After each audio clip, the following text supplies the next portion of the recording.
Pertemuan Presiden Jokowi dengan Ketua Umum Partai Demokrat, Agus Harimurti Yudhoyono akhir pekan kemarin mulai menimbulkan spekulasi.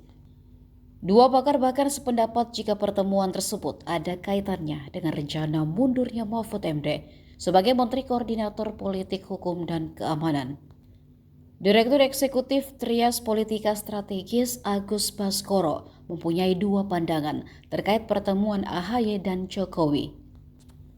Agung menilai pertemuan keduanya secara internal untuk menguatkan koalisi Indonesia Maju agar semakin solid memenangkan pasangan calon nomor urut 2 Prabowo Gibran di Pilpres 2024.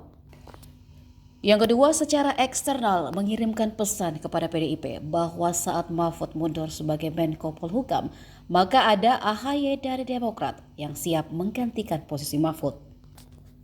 Penilaian yang sama juga datang dari pengamat politik Universitas Esa Unggul, Jamiluddin Ritonga. Ia mengatakan peluang AHY terbuka jadi Menko Polhukam menggantikan Mahfud MD. AHY dinilai memiliki latar belakang yang pas untuk menjadi Menko Polhukam, mengingat dirinya pernah menjadi prajurit TNI.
Download Tribun X sekarang, menghadirkan lokal menjadi Indonesia.